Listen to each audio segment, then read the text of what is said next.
हा व्हिडिओ त्या विद्यार्थ्यांसाठी आहे ज्यांना वाटतं की मी अभ्यास भरपूर केलाय, मी वाचलं सगळं आहे, मी प्रश्नांची प्रॅक्टिसही करत असतो, पण खरंच मी जे प्रश्न करतो ते पेपरमध्ये बोर्डाच्या येतील का? शेवटच्या काळामध्ये अशा प्रकारची भीती मनामध्ये तयार होणं हे खूप साहजिक गोष्ट आहे, याची काळजी करायची जास्त गरज नाही. आणि त्या सगळ्या दडपणाचं, त्या न्यूनगंडाचं सोल्युशन आज या व्हिडिओमध्ये तुम्हाला मी देणार आहे. बघा, आपण पूर्ण 2025चा पेपर अनालाइज करूया या व्हिडिओमध्ये आणि पाहूया की खरंच आपण कुठे आहोत आणि खरंच आपला जो आपण अभ्यास केलाय सुरुवातीपासून इतिहासाचा, तर 40 पैकी 40 मार्क्स आपल्याला मिळून देऊ शकतो का? सुरुवात करूया. बघा, 2025चा एक मी पेपर घेतलाय. तुम्हाला सगळ्या गोष्टी माहित आहे, 2 तासाचा असतो, 40 मार्क्सचा पेपर असतो. इतिहास राज्यशास्त्राचा पेपर आहे. 11 पानं याच्यामध्ये असतात टोटल. पहिला प्रश्न तुम्हाला रिकाम्या जागांचा आहे, म्हणजेच दिलेल्या पर्यायापैकी योग्य पर्याय निवडून, त्याला आपण एमसीक्यू असे म्हणतो, मल्टिपल चॉईस क्वेश्चन.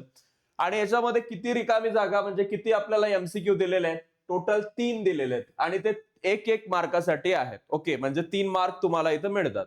कोणत्या लेवलची असते त्यांची लेवल विचारायची? जगातील सर्वात प्राचीन संग्रहालय या शहराचं उत्खनन करताना सापडलं. कोणाला माहित नाही ते? सगळ्यांनाच माहित आहे, ऊर नावाच्या ठिकाणी. अशा प्रकारचाच प्रश्न पुढच्याही वर्षी येणार आहे, म्हणजे येणाऱ्या 26च्या परीक्षेमध्ये याच टाईपमध्ये किंवा अशाच प्रकारचा जो तुम्ही पुन्हा पुन्हा केलेला असेल. फक्त आपली प्रॅक्टिस असली पाहिजे, असं नाही की मग आपली अभ्यासच नाही आहे. तर एमसीक्यू ची एक सिरीज आपण स्टार्ट करूया, चॅप्टर वाईज सगळे एमसीक्यू त्यात कव्हर करू. ओके, त्यानंतर दुसरी जी महत्वाची गोष्ट आहे, पुढील पैकी प्रत्येक गटातील चुकीची जोडी ओळखून पुन्हा लिहायची आहे. जसं आता आपल्याला इथं आपण कितीतरी वेळा केलेलं आहे, रायगडाला जेव्हा जाग येते वसंत कानेटकर, टिळक आगरकर विश्राम बेडेकर, त्यानंतर साष्टांग नमस्कार आचार्य अत्रे. बरोबर आहे. एकच प्याला हे कोणाचं आहे? हे राम गणेश गडकरी यांचं आहे. राम गणेश गडकरी यांचं आहे. आणि इथं किर्लोस्कर दिलेलं आहे आणि हे पुस्तकातलंच आहे जच्च्या तसं, कुठून असं वेगळं त्यांनी विचारलेलं नाही.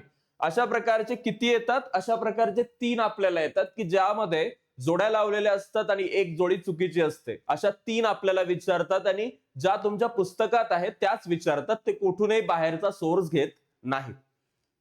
त्यानंतर सोपं आहे ना? त्यानंतर बघा, सूचनेनुसार कृती करायची. कोणत्याही 2 कृती करायच्या असतात. एक कृती 2 मार्क्स साठी याच्यामध्ये येत असते. आणि याच्यामध्ये भारतातील ग्रंथालय आणि शहरं विचारलेले आहेत. कलकत्ता शहरामध्ये जे ग्रंथालय आहे त्याचं नाव आहे. त्यानंतर त्यांनी मुंबईचं विचारलेलं आहे आणि एक त्यांनी अहमदाबादचं विचारलेलं आहे. या 3-4 ठिकाणांची आपल्याला एक ऐतिहासिक ठेव्यांचं जतन नंतर पुन्हा एक तुम्हाला चॅप्टर आहे त्यामध्ये, आणि याच्यामध्ये दोन्ही चॅप्टर्स मध्ये शेवटच्या सेक्शन मध्ये तुम्हाला वाचनालय, ग्रंथालय, महत्वाची अभिलेखागार कोणती कुठे आहेत, इंडियन म्युझियम कुठे आहे, काय आहे, हे सगळ्या गोष्टी तिथं दिलेल्या आहेत. त्या चॅप्टरला एकदा खूप करून जायचं, कारण त्याच्यातून आपल्याला या टाईपचे प्रश्न येतात ज्याला आपण काय म्हणतो, तक्ता पूर्ण करा. आणि हे तक्ता पूर्ण करावाले प्रश्न 4 मार्कचे आहेत आणि हे आपल्याला आपले जाऊ द्यायचे नाही. म्हणजे सुरुवातीलाच विद्यार्थ्याला पास करण्याची पूर्ण प्रोसेस तुमच्या पेपरनं केली, पण आपल्याला पास व्हायचं नाही. आपल्याला पाहिजे 40 पैकी 40. पुढचा प्रश्न बघा, जो आहे थोडक्यात टिपा लिहावरती आहे. कोणत्याही 2 लिहायचे आणि एक टीप 2 मार्काची. उपयोजित इतिहास कशाला म्हणतात? यावरती तुम्ही लिहू शकता का? ज्यांना लिहिता येत नाही त्यांनी एकदा माझं नाव सर्च करा, सुयोग, आणि सोबत समोर टाका युट्यूब मध्ये उपयोजित लेखन. पूर्ण उपयोजित लेखनवर आतापर्यंत मी जे काही क्लासेस घेतलेले आहेत या चॅनलवरती, ते तुम्हाला सगळे मिळून जातील. सोबतच मराठा चित्रशैलीबद्दल तुम्हाला लिहिता आलं पाहिजे. आपण विविध चित्रशैलींचा अभ्यास केलाय, आपल्याला कलाशैली माहिती आहेत, गांधार कलाशैली, मथुरा कलाशैली. त्याचप्रमाणे मराठा चित्रशैली नावाचा पण एक प्रकार होता, ज्याच्यावरती राजस्थानी थोडाफार आणि थोडा इंग्रजी प्रभाव होता, आपल्याला त्याच्यामध्ये दिसतो. आणि याच्यामध्ये कोणकोणते महत्वाचे चित्रकार होऊन गेले, हे चित्र कुठे कुठे आहेत, साताऱ्यामध्ये जे वाडे आहेत, पुण्यातले वाडे आहेत, तिथं दिसतात. तर या गोष्टींवरती प्रश्न पेपरमध्ये येत आहेत. यामधले तुम्ही स्थळकोश पण एक क्वेश्चन आहे, पण कोणते 2 सोडवायचे तर आपण 2 सोबत जातोय. आणि 3 पैकी 2 तर सोपे तुम्हाला येतील आणि ते तुम्ही स्वतःही लिहू शकाल. त्यानंतरचा प्रश्न आहे, पुढील विधाने सकारण स्पष्ट करा. कोणतेही 2 स्पष्ट करायचे आणि हे पण आपल्याला 2 मार्कासाठी आहे. कारण लिहा असे आपण त्याला म्हणू शकतो. फुको याच्या लेखन पद्धतीला ज्ञानाचं पुरातत्व म्हणतात. मोस्ट आयएमपी करून ठेवा. पुढच्या वर्षी पण हा प्रश्न तुम्हाला या 4 मध्ये कुठंतरी, आता तो पहिल्या नंबरवर आहे, कुठं चौथ्या नंबरवर, तिसऱ्या नंबरवर दिसणार आहे. त्यानंतर बखर हा ऐतिहासिक साहित्यातला महत्वाचा प्रकार आहे. बखरीबद्दल एक तुम्हाला गोष्ट विचारली जाणारच आहे, कारण बखर हा जो आहे एकतर टिपालियामध्ये दिसतो किंवा एकतर आपल्याला या ठिकाणी कारण स्पष्ट मध्ये दिसतो. चित्रपट माध्यमात इतिहासा विषय महत्वाचा आहे, हा प्रश्न चेंज होणार यावर्षी. त्यानंतर तंत्रज्ञानाचा इतिहास अभ्यासाला लागतो, तर तंत्रज्ञानाच्या इतिहासा जागी तत्वज्ञानाचा येऊ शकतो यावेळेस. ओके, 26 मध्ये. तर अशा काही गोष्टी आहेत ज्या आपण 2-4 याच्या उपयोजित लेखनाच्या चॅप्टर मधल्या, प्रसार माध्यम इतिहासामधल्या याच्यात सोर्स शोधायचा. मायकल फुको कोणत्या चॅप्टर मध्ये, पहिल्या याच्यात. त्यानंतर बखर कोणत्या याच्यात आहे, चौथ्या तिसऱ्या आपल्याला 2-3 याच्यात दिसतात. त्यानंतर चित्रपट माध्यमात इतिहास महत्वाचा आहे, तर ते प्रसार माध्यमाच्या तिकडल्या सेक्शन मध्ये आपल्याला दिसतं. आणि तंत्रज्ञानाचा इतिहास या उपयोजित सेक्शन मध्ये आपल्याला हा दिसतो. म्हणजे कुठून कोणता प्रश्न उचललाय त्यांनी, हे एक गोष्ट तुम्ही अनालिसिस मध्ये बघितलं पाहिजे की कोणत्या चॅप्टर वरून ते जास्त प्रश्न उचलताय. पुढचा जो महत्वाचा प्रश्न पेपरमध्ये येतो, दिलेल्या उत्तराचं वाचन करा, प्रश्नांची उत्तरे लिहा. हे फुकटचे मार्क आहे, 4 मार्कचा प्रश्न. याच्यात तुमचा एकही प्रश्न चुकला नाही पाहिजे. हे 4च्या 4 मार्क खिशात टाकायचे, फुकटचे मार्क आहेत ते. त्यानंतर पुढचा जो पार्ट आहे त्याच्यामध्ये 3 मार्कसाठी एक प्रश्न आहे, कोणते 2 सोडवायचे. स्त्रीवादी इतिहास लेखन म्हटलं की सीमा द बोहाचं नाव आठवतं. एक काळ असा होता, सगळी संस्कृती पुरुष प्रधान होती, सगळा इतिहास पुरुषच लिहित होते, मग स्त्रियांचं योगदान कुठे आहे? स्त्रिया पण तेव्हा एक्झिस्ट करत होत्या ना. मग हा प्रश्न उठला गेला आणि युरोपमध्ये मग स्त्रीवादी इतिहास लेखनाविषयी सीमा द बोह यांनी जे कार्य केलंय त्याच्यावर्षी तुम्ही व्यवस्थित पॉइंट टू पॉइंट वाचून सगळं बरोबर लिहायचं आहे. 3 मार्क उचलायचे इथं. दुसरा आहे कला क्षेत्रात व्यवसायाच्या कोणकोणत्या संधी आहेत. पोवाडा म्हणजे काय? महाराष्ट्रात राहतो आपण, पोवाडा म्हणजे काय लिहिता आलं पाहिजे. त्यानंतर पर्यटनाचे कोणते 3 प्रकार सांगा. ज्याला काहीच जमत नाही हा प्रश्न सोडून, त्यांना हा प्रश्न तर नक्कीच सोडवायचा. पर्यटनाला कशासाठी जातो? काही लोक शिक्षणासाठी जातात, काही लोक व्यवसायासाठी जातात, काही लोक चांगल्या आरोग्य सेवे घेण्यासाठी जातात. सोबत काही लोक जे आहे वेळ घालवण्यासाठी, आपण त्याला म्हणतो करमणुकीसाठी. ठीक आहे, अशा विविध प्रकारचे पर्यटनाचे प्रकार आपण पाहिलेले आहेत.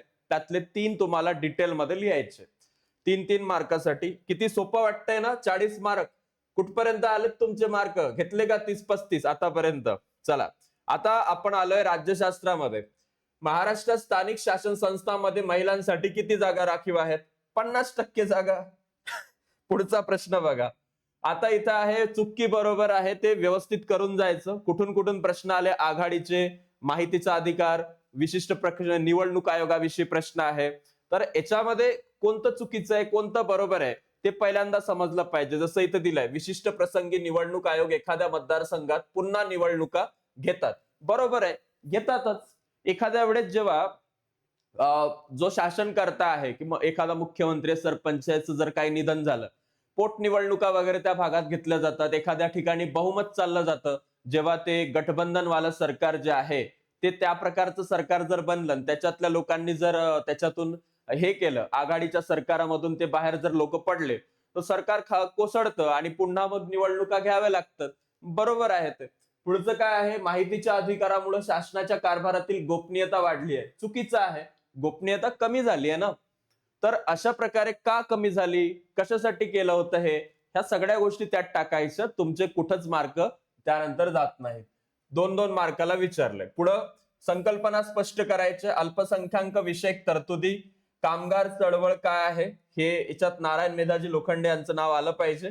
आणि हे तुम्हाला कोणतंही एकच सोडवायचं, एकतर कामगार चळवळ सोडवा किंवा अल्पसंख्याक. त्यानंतर याच्यामध्ये पण कृती करायची आहे, तक्ता पूर्ण करायचे आहेत, अशा प्रकारचे प्रश्न आहेत. आणि सोबत एक शेवट प्रश्न आहे, कोणताही एक सोडवा 2 मार्क्ससाठी. भारतात लोकशाहीच्या यशासाठी कोणत्या बाबी आवश्यक आहे? डिटेलमध्ये स्कॉलर बॅच मध्ये, टॉपर बॅच मध्ये पण आता हे होईल की मी हँड रिटन नोट्स देणार आहे. ओके, ज्या नोट्सचा फायदा सर्वांना होईल. त्यामध्ये अशा प्रकारच्या गोष्टी राहतील की लोकशाहीच्या यशासाठी कोणत्या बाबी आहेत, तर त्यामध्ये मग सगळ्यांचं सबलीकरण झालं पाहिजे, शिक्षण, आरोग्य, लोकशाहीच्या दृष्टिकोनातून काही गोष्टी घ्याव्या लागतील, जसं निवडणुकांमध्ये पारदर्शकता, जे काही चालू आहे समाजामध्ये त्या गोष्टी काही ज्या असतात त्यामध्ये आपण साक्षरता वगैरे गोष्टीवर फोकस केला पाहिजे. तर ह्या गोष्टी आपण त्याच्यात टाकणार आहोत आणि तशा नोट्स तुम्हाला प्रोव्हाइड केल्या जातील. तर या प्रकारची जर तुम्ही स्ट्रॅटेजी ठेवली तर तुम्हाला तुमचे जे पूर्ण मार्क आहेत, ठीक आहे, ज्यांनाही कुणाला वाटतं की आपण याच्यामध्ये पूर्ण मार्क घेऊ शकतो का, तर त्या सर्वांचा जो डाऊट आहे या ठिकाणी क्लिअर होईल. एक महत्वाची गोष्ट, टॉपर्स बॅच लॉन्च झाली आहे स्कॉलर बॅचच्या दणदणीत यशानंतर, आणि ही बॅच तुम्हाला 999 रुपयामध्ये, सोबतच ज्यांना स्कॉलर आणि टॉपर दोन्ही पाहिजे, म्हणजे ज्यांची स्कॉलर आधी होती त्यांच्यासाठी नाही, ज्यांना दोन्ही पाहिजेत, नवीन टॉपरही पाहिजे स्कॉलरही पाहिजे, त्यांना 1199, आणि काही विद्यार्थी आहेत ज्यांना हार्ड कॉपी पण पाहिजे पुस्तकाची, त्यांच्यासाठी 1599 रुपयामध्ये ही बॅच आहे. सोबतच याच्यामध्ये तुम्ही शिक्षक बघू शकता कोण शिकवतील, आणि तुम्हाला सायन्स 2 चं जे ऑफलाईन महामॅरेथॉन आहे ते आयोजित केलंय, त्याची डेट्स आणि तुमचं लोकेशन, तुम्हाला डेट तर दिली 21 डिसेंबर, आणि याचं लोकेशन लवकरच शेअर केलं जाईल. Thank you so much. हा व्हिडिओ आवडला असेल तर तुमच्या फ्रेंड्स मध्ये नक्की शेअर करा आणि याला लाईक करायला विसरू नका.